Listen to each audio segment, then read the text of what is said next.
바울과 그 일행이 전도 여행을 다니는 중에 사도 바울이 하나님의 성령의 지시도 없이 자기가 자기 마음대로 기도도 않고 아시아로 선교하러 가자.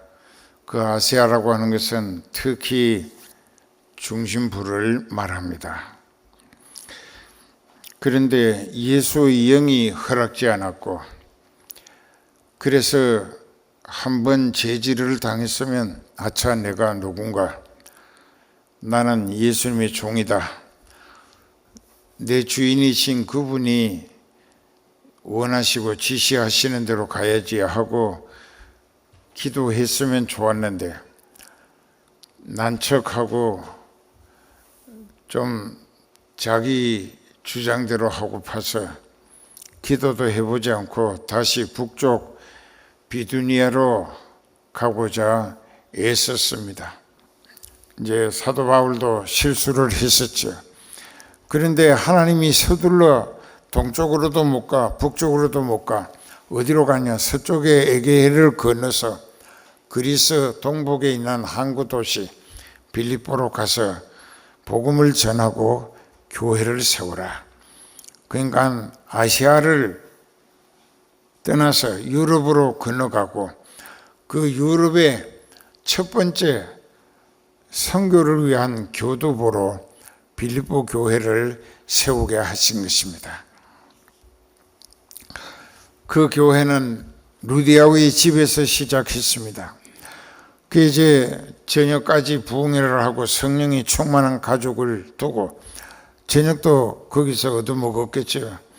그리고 자기네들 그 게스트하우스 여인숙으로 가려고 했을 때 루디아가 아주 간곡히 붙들고 이 성경의 간절히 청했다는 것입니다.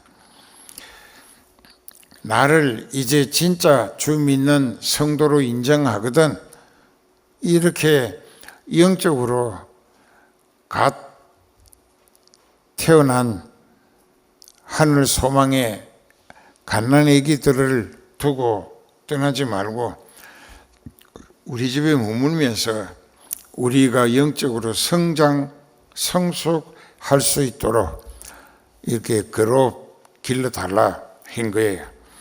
그랬을 때 그들은 이것이 하나님의 뜻이구나 해가지고 그 집에 머물렀습니다. 기도하고 말씀을 들으면서 믿음이 성장하게 됩니다. 그런데 이 여자는 하나님이 목적이 있어서 성령이 온 가족으로 충만케 하시고 모두가 한마음 한뜻이 돼서 루디아로 하여금 그 동네에, 그 빌립보가 굉장히 큰 군사 요새로 도시였습니다. 거기에서 열심히 자기와 아는 사람들을 자기 집으로 데려와서 교회가 세워지기 시작을 합니다. 그래서 빌립보 교회는 루디아의 집에서 세워졌습니다. 그렇게 세워졌는데 이제 하나님께서 계속 그 루디아 집 교회에서만 머물러 일하게 내버려 두지 아니하시고 거기서 다른 곳으로 데살로니가로 가서, 그 데살로니가는 마게도냐의 수도입니다. 서울이라는 뜻이죠. 거기 가서 또 복음 전하고 교회를 세우라. 그 바울이 그걸로 갑니다.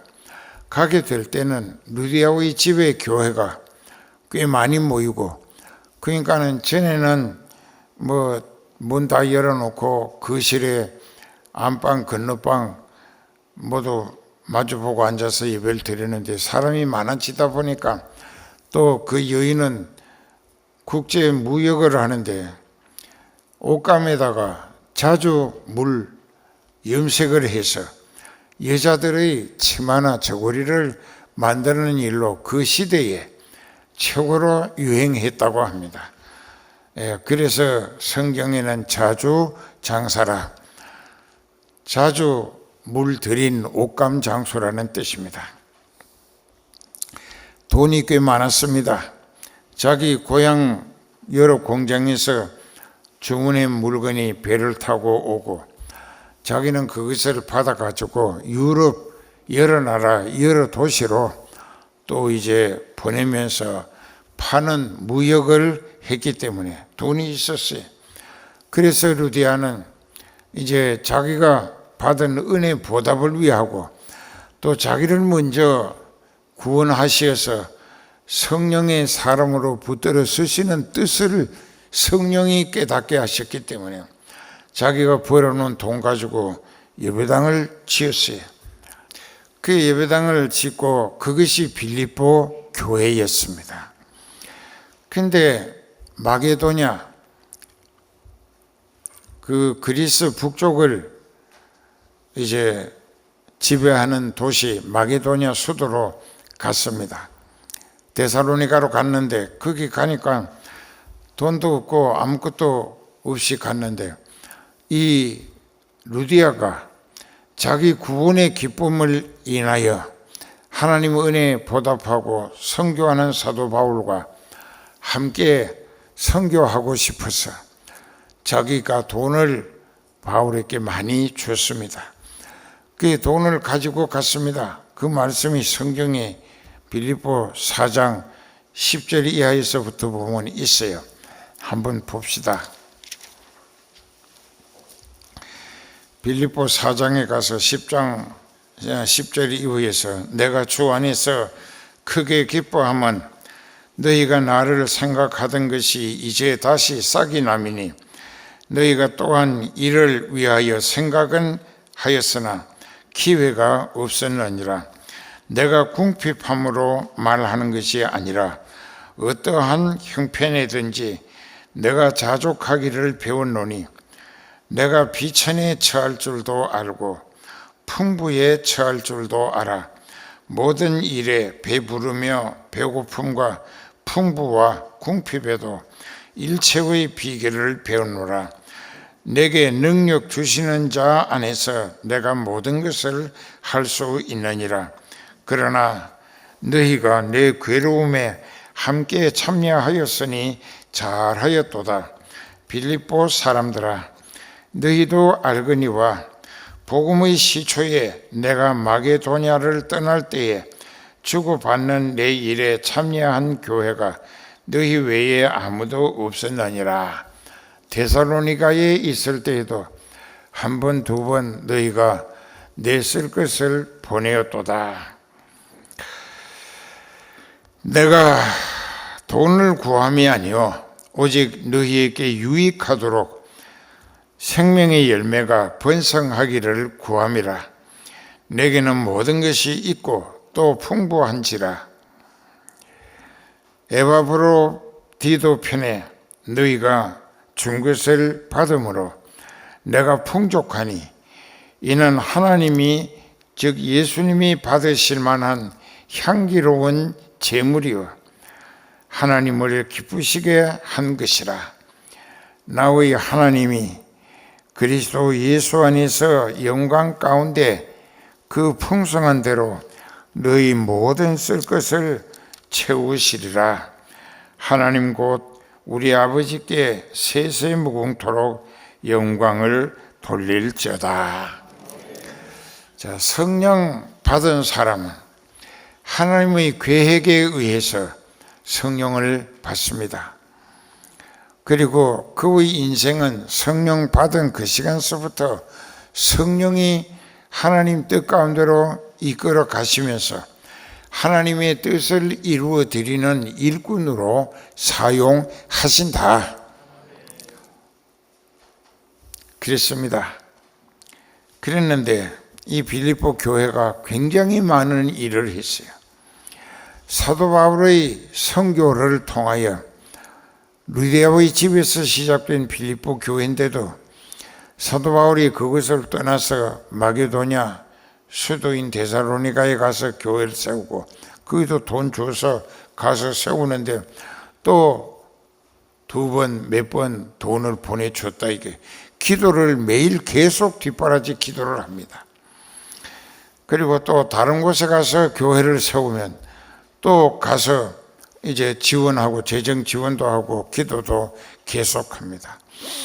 이 빌립보 교회는 하나님이 유럽과 아시아 선교를 위한 선교 거점으로 사도 바울을 통하여 서둘러 세우셨던 교회이고, 이 교회는 교회 나오는 사람들마다 진리 정통한 깨달음으로 회개하고 성령이 충만해져서 루디아와 함께 손발을 착착 맞추고 하나님이 기뻐하시는 선교 전도하는 일에 적극적으로 합심 전력했기 때문에 이 교회는 굉장히 하나님으로부터 물질에 넘치는 공급을 받았다는 것입니다.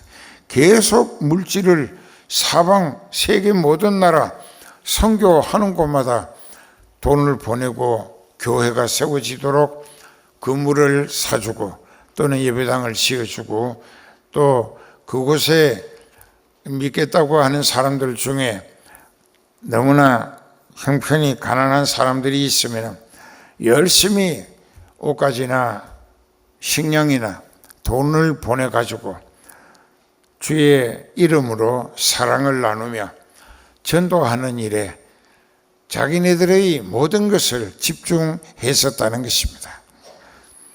빌립보 교회가 먼저 여기 어떻게 하라고 했는가? 12절부터 그러므로 나의 사랑하는 자들아, 너희가 나 있을 때뿐 아니라 더욱 지금 나 없을 때에도 항상 복종하여 두렵고 떨림으로 너희 구원을 이루라, 완성시키라. 그러니까 사도 바울은 빌립보 교회를 세워놓고 1년 7개월 만에 이제 데살로니가 교회 세우러 갔습니다. 그런데 떠나 있으면서도 이 빌립보 교회를 계속해서 영적인 지도자로서, 요즘은 이제 그 흔히 멘토라고 그러는데 지도를 하고 있다 이깁니다. 그런데 그 가장 중요한 것은 너희 안에서 너희를 이끌어 가시며 붙들어 쓰시는 이는 하나님이시다. 자기의 기뻐하시는 뜻 이루어 드리는 것이 성령 받은 성도가 가장 책임 있게 감당해 드려야 할 소원이 되어야 한다.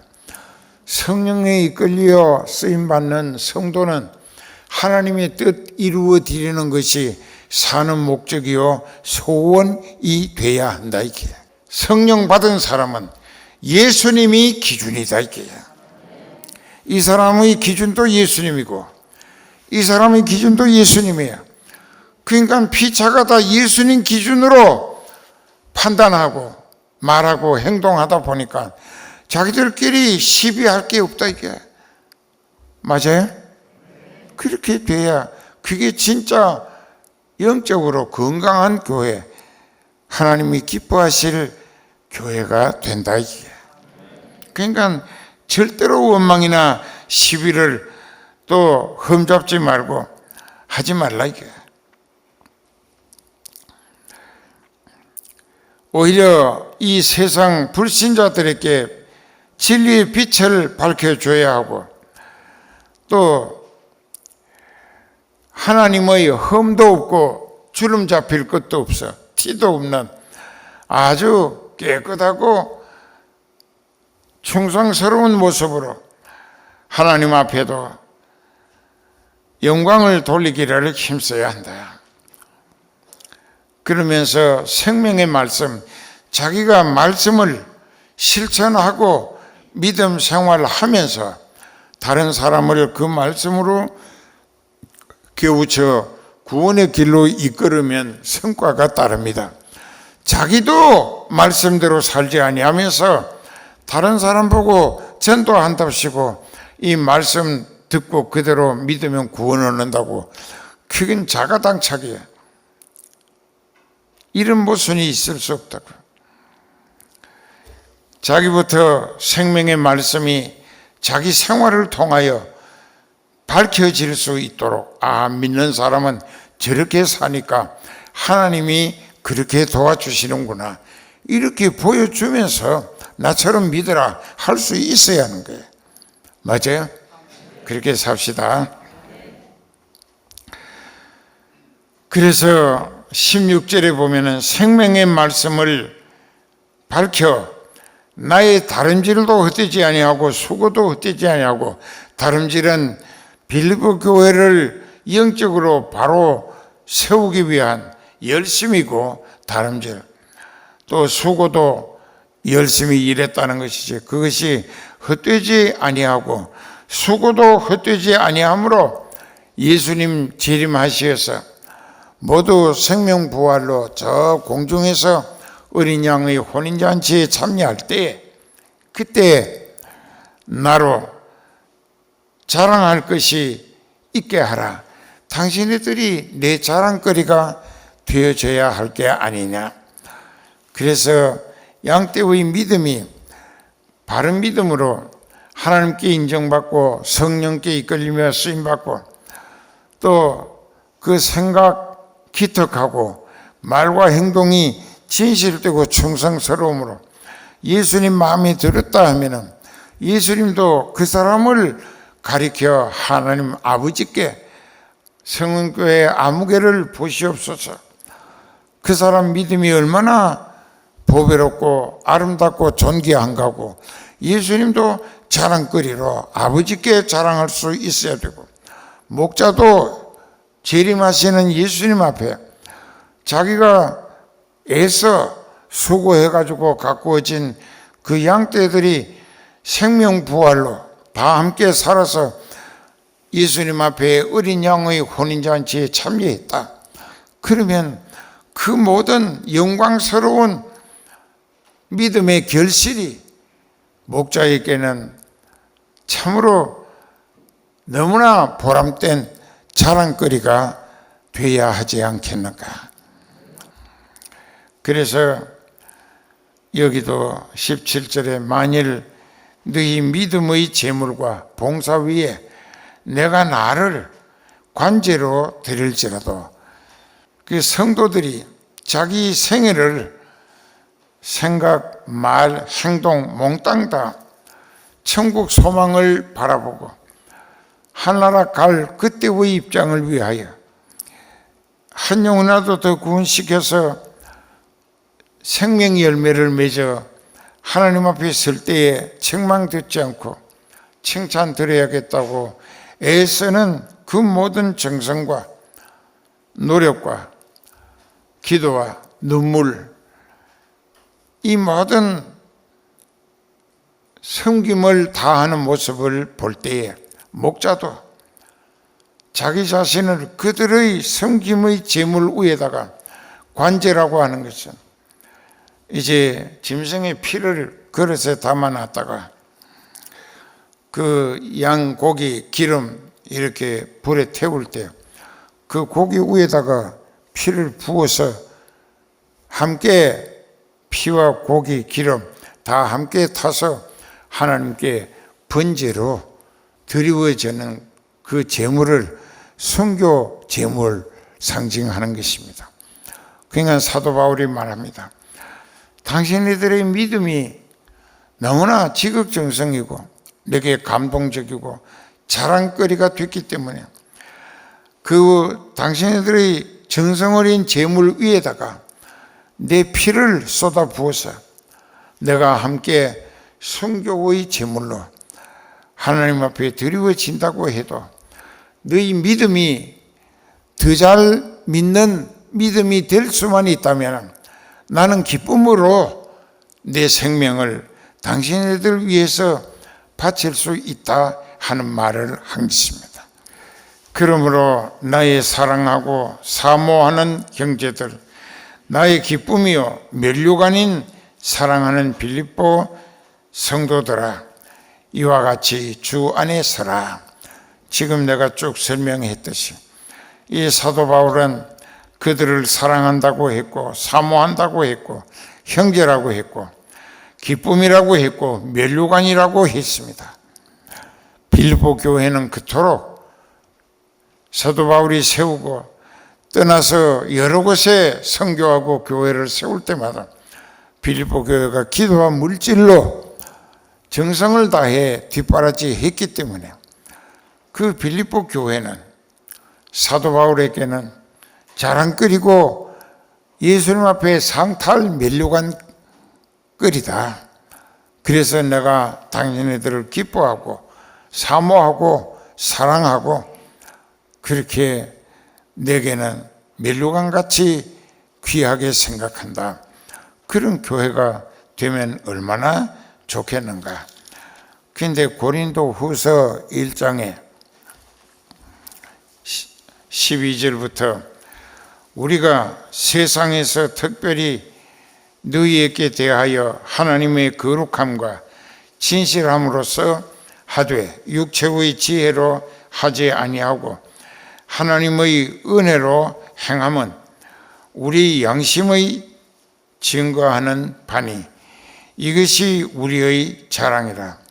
즉 사도 바울이 고린도 교회를 세우고 목회하고 또 거기를 이끌어가는 과정에서 인위적이고 인본주의로 한 것이 한 번도 없었다. 이렇게 순전히 하나님의 뜻을 따라 성령의 인도하시고 역사하심에 쓰임받기를 힘써 고린도 교회를 세우고 지금까지 이끌어 오게 된 것을 나는 하나님 앞에서나 교회 앞에서 자랑할 수 있다.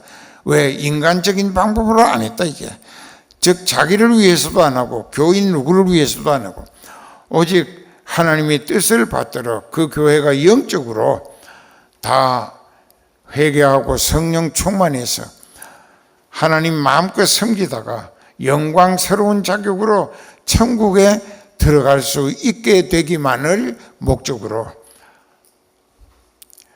정상적인 가장 모범적 사역을 했었다는 것이 자기의 자랑거리라고 설명을 하면서 그 다음에 이제 13절에 보면 오직 너희가 이 편지를 읽고 아는 것 외에 우리가 다른 것을 쓰지 아니하는데 너희가 끝까지 알기를 내가 바라는 것은 어떤 것이냐? 14절에 있습니다. 너희가 대강 우리를 아는 것 같이 우리 주 예수의 날에, 즉 예수님 재림하시는 그날에 너희가 우리의 자랑이 되고, 고린도 교회가 지금처럼 속삭이지 않고 진리와 성령으로 거듭나서 하나님의 뜻 이루어지기를 소원하고 섬김을 다하여 영적 부흥에 힘쓰다가 주님 재림을 맞이하게 되면 그날에, 그 예수님의 날에 너희는 우리의 자랑거리가 된다. 고린도 교회를 세운 이제 바울과 베드로와 아볼로, 그렇게 너희의 자랑이 되는 것이라 우리가 너희의 자랑거리가 된다. 즉 그 양떼들의 신앙이 목자에게 하나님 앞에서 자랑거리가 되고 나면은 그 양떼들은 상당히 소망적인 아주 하나님 앞에 영생의 은총의 대상이 된다 이게. 그러면 자기네들이 영생하는 은총의 대상이 되게 되고 나면은 그들의 입에서 이구동성으로 나오는 자랑이 우리를 이토록 영생할 수 있는 은총의 대상으로 천국 들어가게 해준 그 목자가, 우리 목자가 우리에게는 영원한 자랑거리가 아닌가 하는 것입니다.